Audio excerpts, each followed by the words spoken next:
Welcome back to Studio F, where on Fast Times Willy B, we'll be reviewing Dune Part 2. Gentlemen, let's broaden our minds. Master Russell.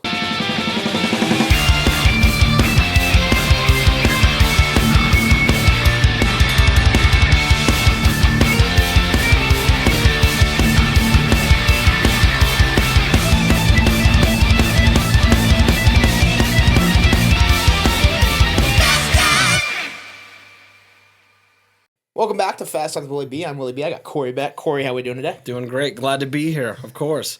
I know you're excited about the movie we're talking about today, and that is big time. Dune Part 2. This was my one recommendation for the year, or my one ask of the year.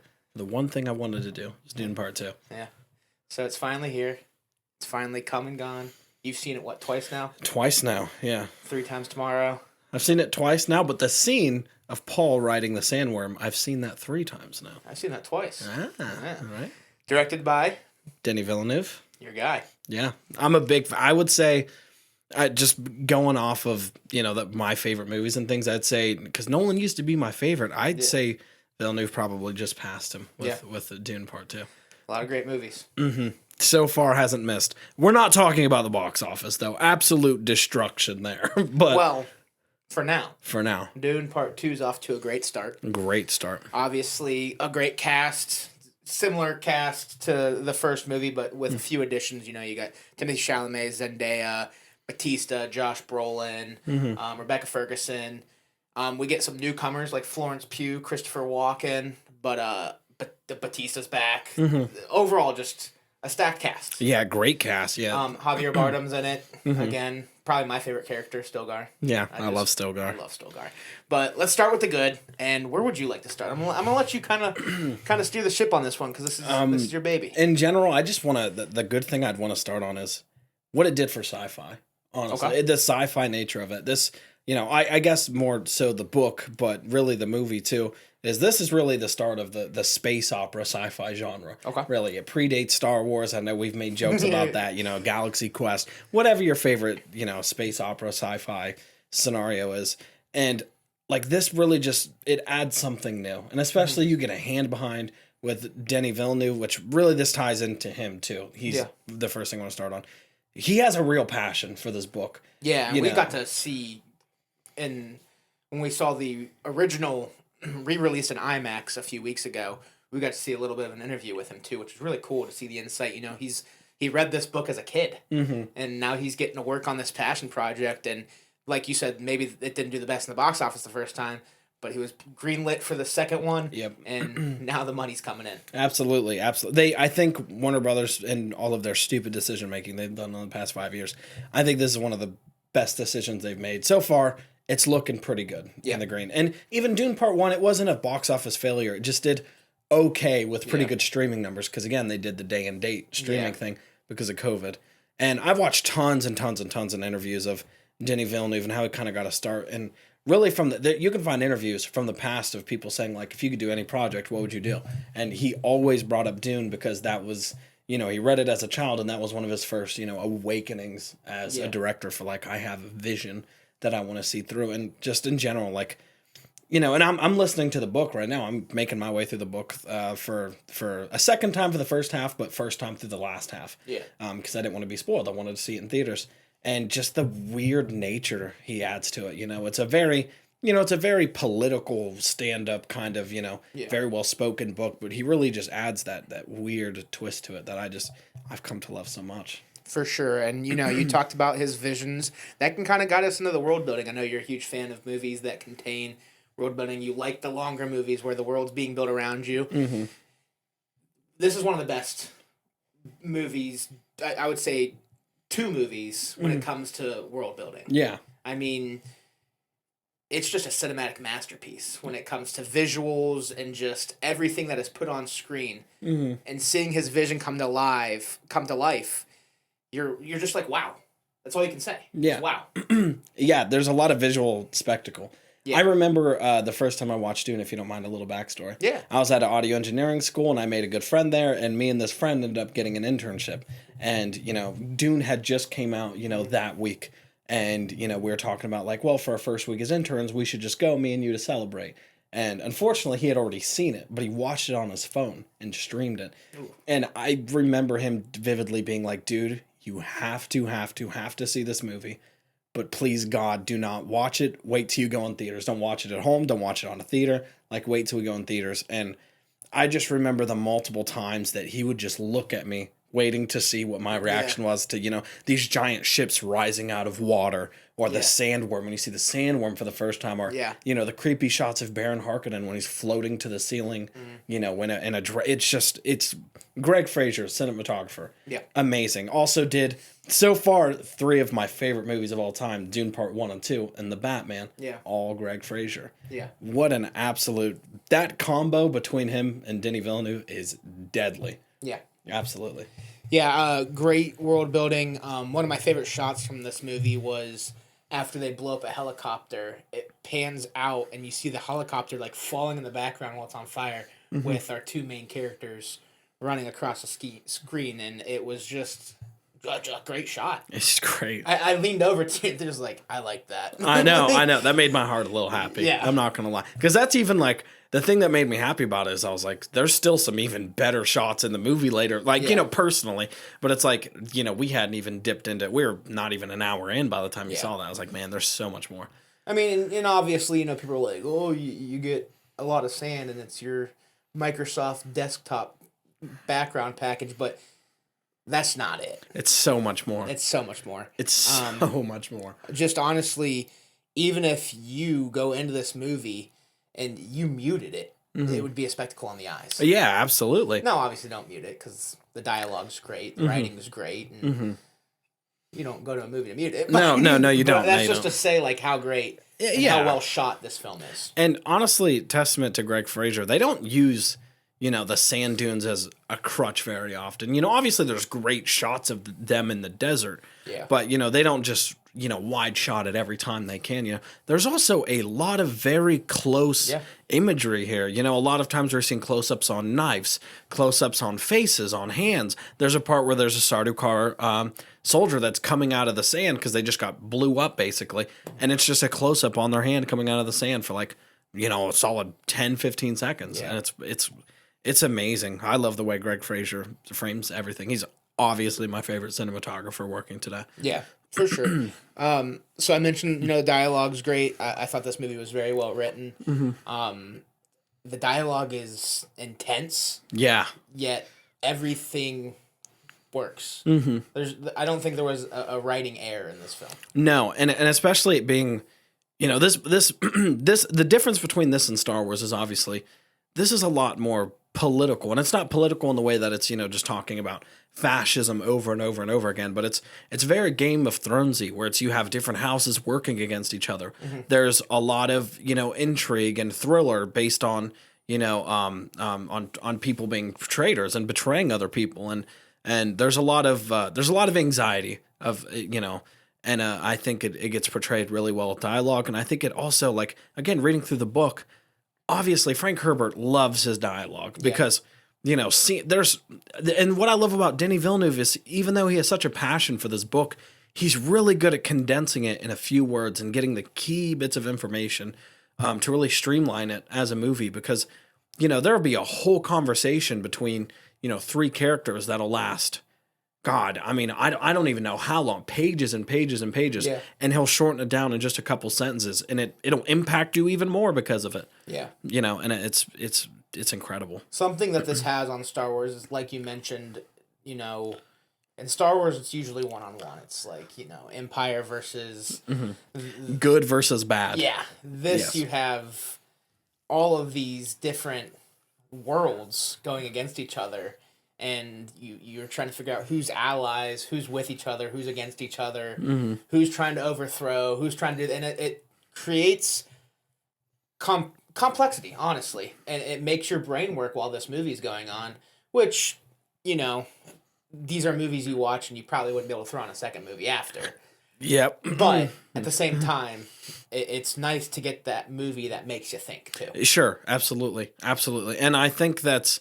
that's the most interesting thing about it, because I know a lot of, like, there's a big trope right now in anti-heroes, the gray area, you know, having like the Punisher or Deadpool or, whatever, John Wick, whoever you want to say is an anti-hero, just people with their own motives or whatever. I think this movie, more than any, I really, really want people to understand that this isn't a story about a hero at all. Paul is not a hero by any sense. And there are good people and there are bad people. There are some people in the desert that are just trying to survive. But there are also people like Jessica, who very obviously is twisting certain people around her to try to get a result that she wants, whether it's by, her own will or the fact that she has, 1,000 witch voices in her head telling her what to do. Yeah. There's still, there's no good or bad people, more so there are some bad people. There's some people that you definitely can't wait to see them get a knife in their throat for sure. But all in all, it's like, who do you side with? Nobody. If you have the option, you watch it. Acting was top notch. We mentioned the cast introducing this movie, and obviously when you hear all of those names, you expect greatness. Obviously, Chalamet a standout for me. Austin Butler was fantastic. Yep. And I really enjoyed, again, Javier Bardem. Stilgar was my favorite character. Yeah. Rebecca Ferguson was great once again. There's just nobody missed. Everybody did their job to the maximum capacity. There's literally not one performance I can think of that even slightly was a cut below great. Honestly. And even I also think that about part one. Yeah. Because even one of my favorite characters in part one is Jamis. Jamis has probably 10 minutes of screen time. Yeah. But the time that he uses is so well done. And the name I'm going to first bring up, funnily enough, is Leah Seydoux. Because I don't see a lot of people talking about it. Yeah. She's only in 2 or 3 scenes. Yeah.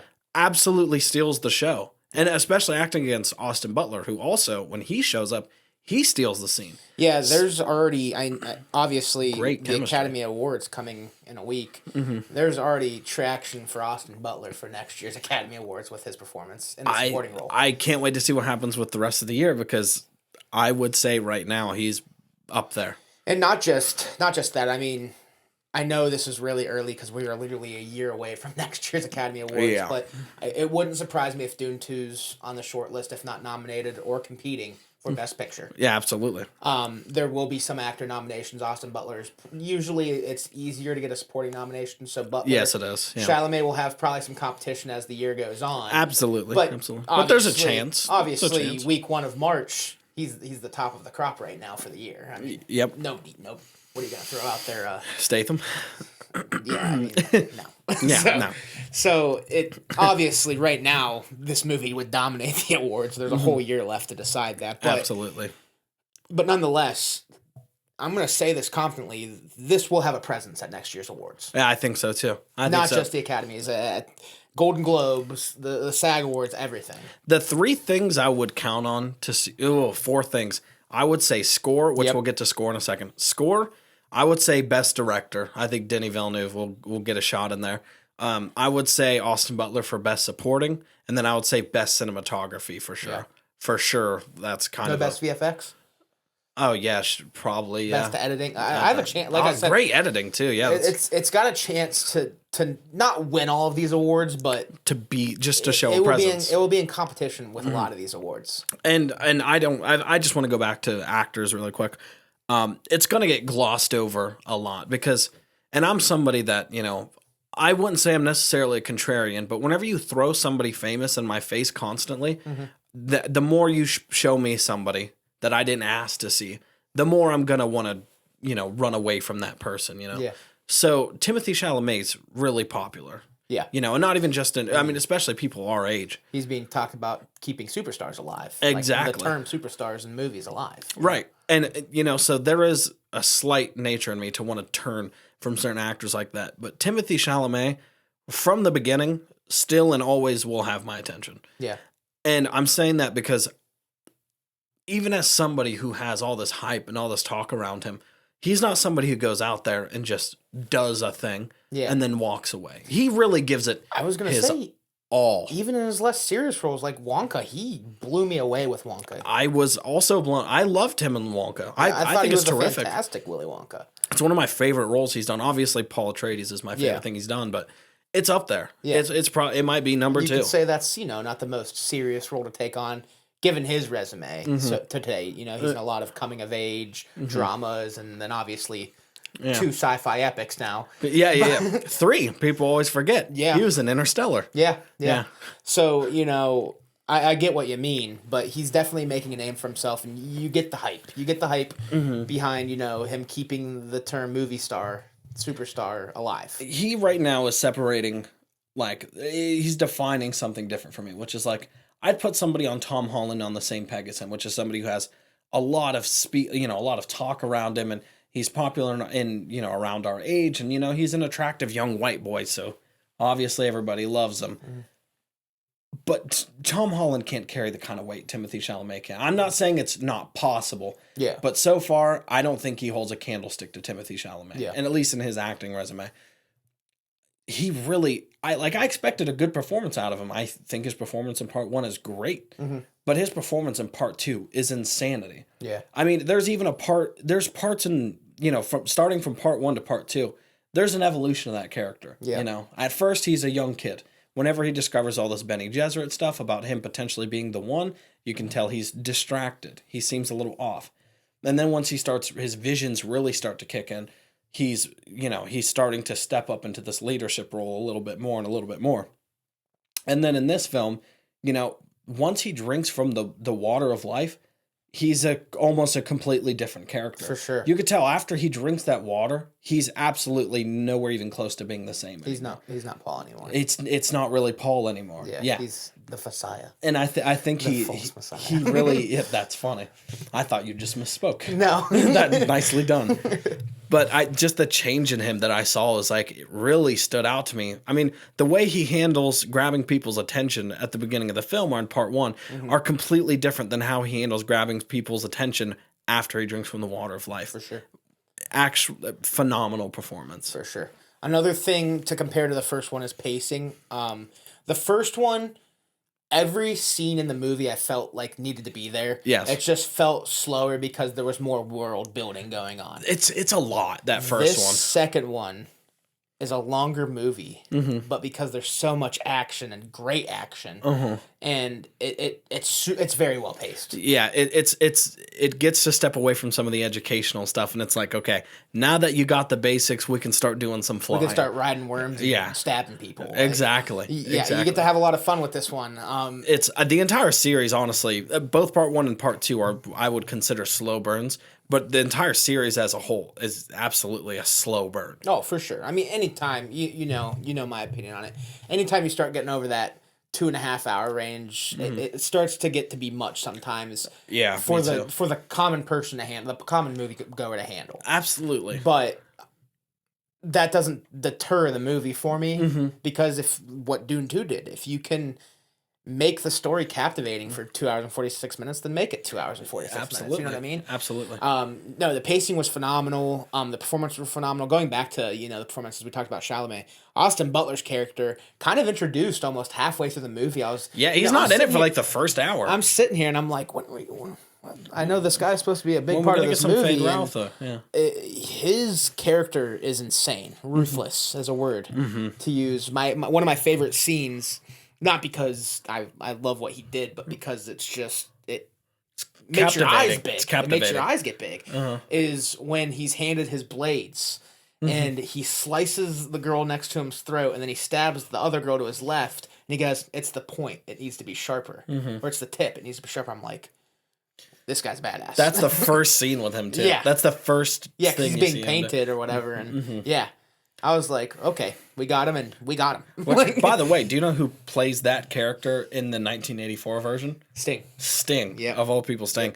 And as somebody who recently watched that for the first time, it's not very good. No. But Austin Butler, I mean, look, I gave him all the praise in the world for doing Elvis. Honestly, I didn't know who he was before, reasonably so. He wasn't in much. I knew who he was because he was in, Zoe 101, and like the Nickelodeon stuff. He was with iCarly for a few episodes. Yeah, iCarly. Hannah Montana, I think he showed up. But obviously, doing those are nothing to what he's doing now. Yeah, absolutely.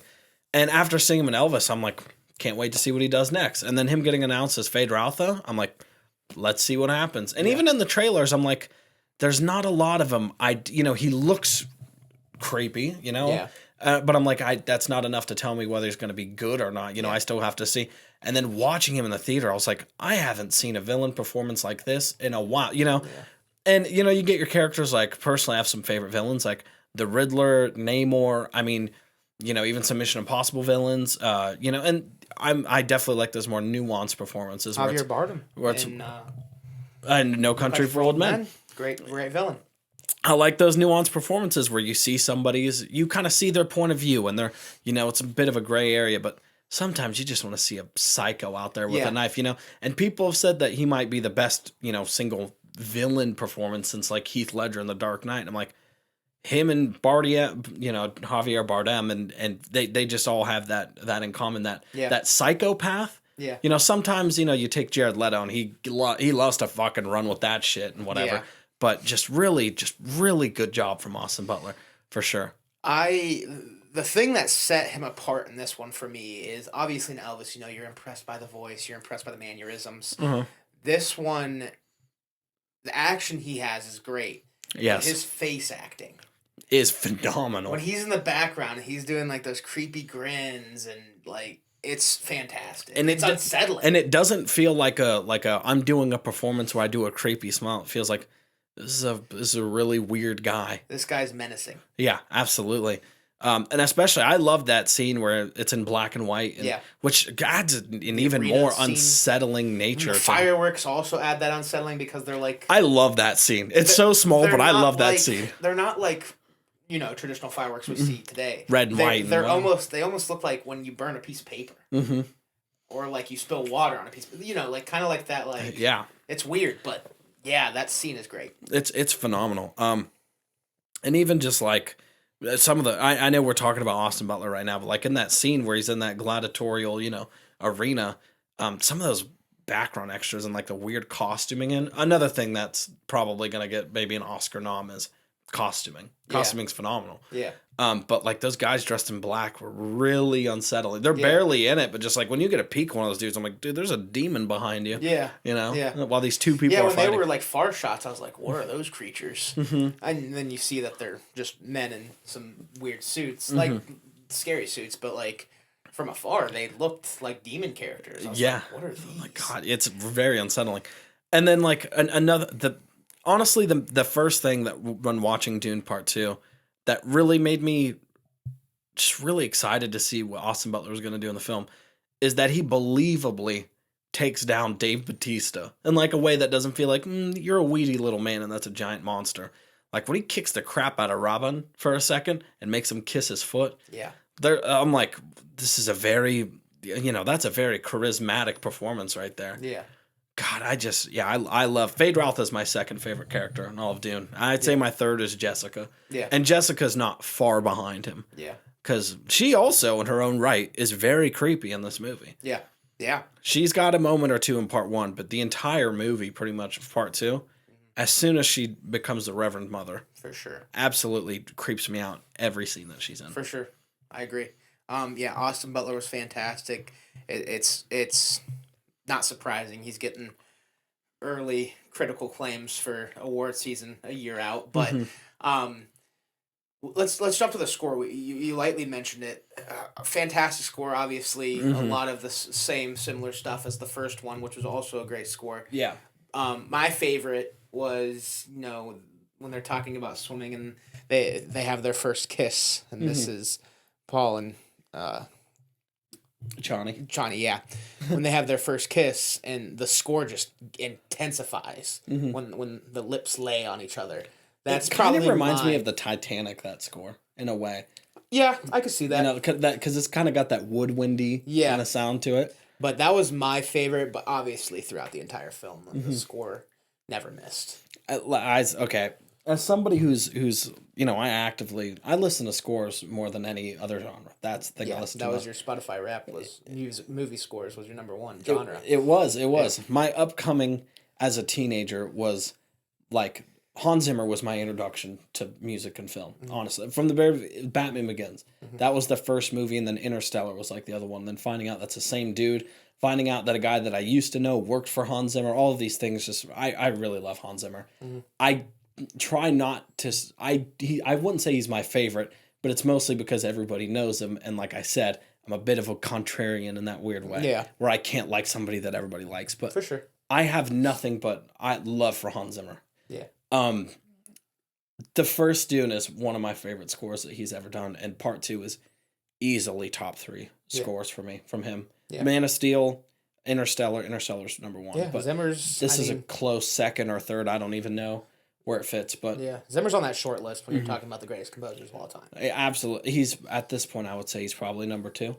I mean, when the first 3 that pop in my head when you're talking about the best of all time, and there might be some modern guys making a push, but when I think the first 3 that pop in my head are John Williams, Hans Zimmer, and Danny Elfman. Yeah, those are just the first 3 that hit me. Those are obviously they're going to be cemented in history forever. Oh, definitely for sure. those guys. And I think whenever you think of top composers, Hans Zimmer, Ennio Morricone, and then John Williams are probably the 3 that pop up in my mind. I'm not even a huge Ennio Morricone fan. It's just he was kind of the classic first major composer from before even John Williams' time, and whatever. But this score specifically, what blows my mind is, and this is for both parts, there's a lot of composers that are great at doing good themes, right? They're good at making a few good themes that are really fun and interesting to listen to. And then they're in between scores when they're just having regular dialogue or whatever.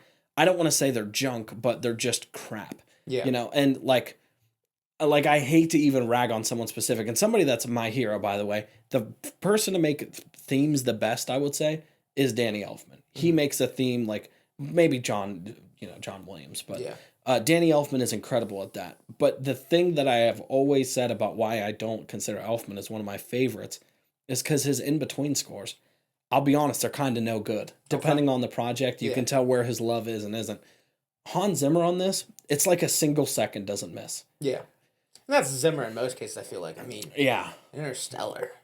My God, I literally can listen to every single track on that. Yeah. No. I mean, you have a tattoo for the Interstellar score. Yeah, for the score specifically. Yeah.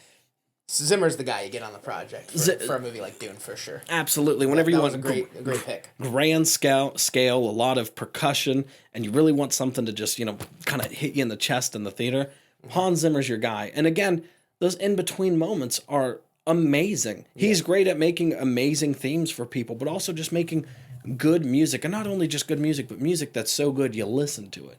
Yeah. Sometimes a lot of scores, and like the Danny Elfman thing.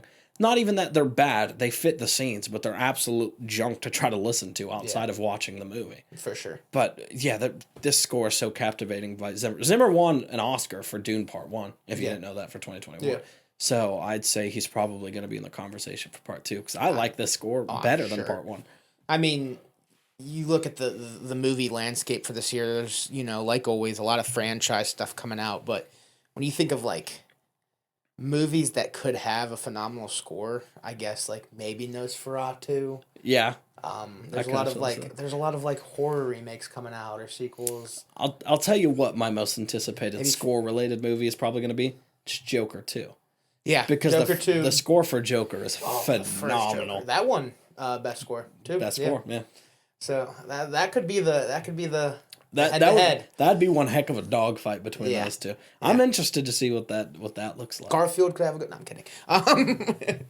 All right. What else you got for the good? I mean, it's basically the entire movie. I mean, we talked about the world building a lot, but and we kind of glazed over it, but things like the costumes are phenomenal. Mm-hmm. The designs of the weapons. The designs of the ornithopters, like big dragonflies, it sounds like such a stupid idea. Yeah. But they're awesome. I'm surprised we haven't seen those in Avatar. I know. There's a decent amount of Avatar that was definitely, inspired by this, I think. For sure. But, I mean, like I said, the lore itself. Mm. And even, if you kind of know the broad strokes, I very rarely watch something where I want to know the minute details about something. This is a world where I want to know everything about. Yeah.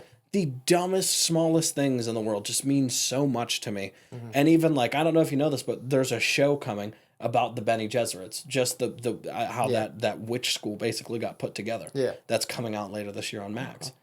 Absolutely cannot wait for that. Is it connected to the movies? Yeah. Okay, that's cool. Yeah, it's set years and years, because this is the year 191, I think. Okay. So that's way off in the future. So I think the Bene Gesserit were established way, thousands of years prior. Okay. But yeah, I just can't wait. This is just a universe I can't get enough of. Yeah. Like I said, I'm making my way through the book right now. Yeah. Can't wait to. I finally just got to go past the point of no return. Because I didn't want to go past where the movie is. Yeah. And then just to see what's past that, and then I'm gonna I don't even want to wait for Dune Messiah to come out. I'm just gonna read the book. Yeah. Read the book and then watch the movie. That's just too far off. So do it in the order that release intended you to do. Yeah, absolutely. I could wait for the movie for part 2 after part 1, but past that I can't. There's a chance wait this anymore. could be a few years. So It could be like 7 years from now for all I know. So. But yeah, there's a lot of things about. There's so much to say. We might as well cut the good off here because I'm gonna go on forever if we don't. All right, It's phenomenal. We can hop over to the meh. I have a feeling you don't have much to say in the next 2 categories. I don't have anything to I say. figured. The next 2 categories. For me, I have 2 meh. I don't have any bad. I don't think there's anything wrong with this film. The 2 meh I have, I might just cut it down to 1. I don't know how I felt about the baby in the stomach scenes. Yeah, They were a little off-putting.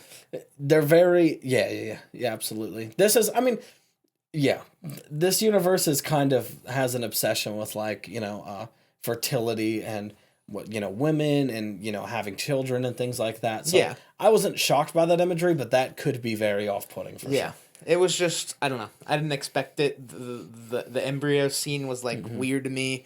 What about the scene where she drinks the water of life and then you see the water of life enter her stomach with the embryo? Is that a scene that's cool. more passable? That was kind of cool just because... And you get a big whomp. because what was going on, the poison, she has no idea what they're saying, what they're literally saying, if you drink it, you might die. Yeah. So it made more sense. The other thing that I don't want to put it in the because it makes sense for the story is the romantic element. Okay, yeah, I understand. Man, these are 2 good mad things. Cool. Awesome. That's because all it just crushes you a little bit. Yeah, it just hurts your soul when he says he's gonna wed with Florence Pugh's character, And the fact that he goes it just up to her. cuts to her and she's crying and not crying, but you can tell that she's visibly upset. I love thrown off. that before he knows, whenever he says bring in the prisoners or whatever, and you're going to bring in Princess Irulan and Emperor Shaddam. I love that while they're entering the room, he goes up to Chani and says, "I will love you as long as I breathe." Yeah, because he knew what he was about to do and he knew it was going to crush her. See, that blew me away because I didn't know what he was about to do. I was like, "Oh, maybe he thinks he's going to die." And then he did that, and I was like, "Oh, this bastard!" See, that's one of the things where my multiple rewatches of Dune might have hurt me a little bit. Yeah, is because I know that story. I know that story in and out. Yeah, and I know that a lot of that the ending of that story, the definitive decision that Paul makes is I'm going to make a play for the throne through marriage, which is why I'm leaving myself open. But still, even though knowing. I didn't know it was going to happen like that in that moment, and the fact that he chooses to do that over murdering Emperor Shaddam, and it is heartbreaking. And this is actually another thing that I kind of got to jump to the good. And he developed an entire relationship in this movie within the first hour and a half, and wrecked it in the last hour. And literally, you get to see. I mean, and this is one of the things I talked about with Austin, the guy that I watched it with. Is on the way back from the theater is I just kept thinking man, that movie is it's kind of fun, it's really nice, there's a love element to whatever, and then there's just a switch when it's now it's Chani's. Once she saves him, she's nervous. She has to bring him back to life, and then he ends up coming back as a dick. That's a hard switch. Even before then though, she's still unnerved about as long as you stay who you are, I will love you. Don't go down that path of becoming this leader who becomes this messiah for everybody, and don't lead my people into something over your own interest and whatever. Yeah, and he just the fact that he built up a whole relationship just to tear it down. Yeah, because in part 1, she's in it for 5 minutes. Yeah, they meet for the first time, and that's the end of the movie. And the crazy part about it too is everybody supports him but her. And then obviously now having Stilgar on your side. Gotta love that guy. You gotta love it. And that's another thing that blew me away in part 2 is I didn't realize how much of a bad influence Josh Brolin's character, Gurney Halleck, great, by the way. Yeah. We didn't even mention him. Josh Brolin is Gurney Halleck. Fantastic. A little bit inaccurate from the book, but his version absolutely works for the film. It's probably better. I love Josh Brolin. It's less so just about like his age. He's a little older than he is in the books, you know, and he's a lot like prettier in the books or whatever. But hey, Josh Brolin's a good looking man. he's a good looking man, especially in this movie with the long hair. Yeah, stuff. I dig the long hair Brolin. He's supposed to kind of have a little bit longer hair in part one, which is it's not a big deal. Yeah. And obviously the contrast makes it great because I'm like, man, what a handsome man you are now. Yeah. You grub, you're looking better. Yeah. But like he's such a bad influence on Paul. Yeah. Like, you know, you expect, oh man, his old friend's, you know, back and he gets to join the fight and you think it's going to be kind of a nice thing. Yeah. He is an absolute leading hand in pushing Paul into this dark, he wants Paul to be the leader. Yeah. When he puts the ring back on, he's like, oh, here we go. I love that scene, by the way, where he says, I'm Duke of Arrakis, you know, son of Leto. You know, the smile on Gurney's face. And it is kind of a nice moment because in some ways, and even it's said in the book, at one point Leto says to Paul, you know, the name Atreides might come to mean awful things someday. Yeah. But, you know, him saying I'm Paul Atreides, it's kind of a nice moment because for a second, every time I see that scene, now for the second time, I see this like, it's him reminding himself like, you know, I'm the Kwisatz Haderach, but at my core, there's still some Paul in me. Yeah. You know, I'm still Paul Atreides. And it's like, you know, if he was just the Kwisatz Haderach, he wouldn't still be going out for revenge the way he was. So yeah. But it's, you know, it's kind of a nice moment, but it's got that double-edged sword because he's still out there for revenge and it's just terrific. I love this film so much. I cannot begin to describe. So we'll skip over the bad because neither of us have anything. We'll hop over to final thoughts and our rating out of 10. What do you got? Well, just in general, like I said, I watched part one once in theaters, and there was a lot I didn't get because it's a pretty overwhelming movie. You know? And there's a lot of lore, and it's like Game of Thrones. I've watched Game of Thrones. The entire first season is you trying to remember people's names and houses and whatever. It's a lot. I still had to lean over and ask you a few times, like, where is that person from? Yeah. It's a lot. It's a lot. And, you know, after giving it like over a year and a half, and I finally rewatched Dune for the first time, you know, back in like I want to say September or something like that, maybe a little before. Then you watched like 8 more times before the year was over. Yeah. I watched it a ton after that. I mean, there was a couple times I forgot to log it on Letterboxd. I just became obsessed with it, and I did my research. You know, I pulled my weight to try to learn everything I could, and you know, I did my best to stay away from spoilers for months. Yeah. About a book that's been around for like 60 years now. Yeah. You know, a long time. And just all in all, like getting through part one and being like, I can't even imagine what, you know, this could be. Yeah. You know, I can't even imagine what happens after the story. That to me, Dune part one feels like the whole story because I'd seen it so many times. Mm-hmm. And so it's that aside, plus all of the reports I had seen coming in of people saying that this is Villeneuve's masterpiece. This is the best movie he's done. This is, you know, everything you've been looking for. IMDb, highest rated. And, you know, obviously it's been a week, but that's still. I'm sure it'll drop a little bit, but in general, something that high, it's not going to drop by very much. No. You know, so, you know, after all of this and anticipation, trying not to get my hopes up and all of these things, and then finally having the moment of getting to watch it on a Sunday night with my buddy who's just as obsessed with this lore and the story as much as me, I was blown away. I mean, you know Austin. He's not a man of many words, you know? No. But we didn't shut up in that car. Yeah. And to this day, I don't think he's ever told me anything emotional or sad about his life. I was absolutely thrown back and blown away when we were in the car, and at some point he was like, dude, there's been a few times where I almost started crying just thinking about how great this movie is. And I was like, me too. Yeah. You know, I just, there's almost a sadness that it's over, but also I'm just so grateful that this movie exists. It's in my top 5. Yeah. Easily. I'm not putting it anywhere definitively yet because I need time to digest. Yeah. But what's the score? It's terrific. It's a 10 out of 10. I figured. Yeah. I figure if you're putting it in your top 5, it's got to be. Considering I haven't shut up, that was a long thing. You didn't have a bet. No. For me, a final thought, something I got to throw out there. Loved seeing the Anya Taylor-Joy. I did not see that coming. Did you see her in the press or anything? No. Okay, so I was hoping. That's why when I saw her, I looked at I was like, I was hoping you What? didn't say. Did you see? I looked at you to see because I Yeah. wanted to see your reaction because you said something during the Furiosa trailer. I was like, Anya Taylor-Joy just doesn't miss. Like, I love her. She doesn't miss or whatever. Yeah. And I remember being like, I hope he didn't see that she's on the press tour with them. Yeah, I Yeah. didn't. Not in a huge role at all, but No. it's just great to see her. Oh yeah, I love Anya It's Taylor-Joy. awesome. Score wise, I'm gonna land on a 9.5, which is what I gave the first Dune. It's hard for me to say one is better than the other. I probably lean the second one just because the action. It's a little faster. Yeah, which is crazy because it's a longer movie. Yeah.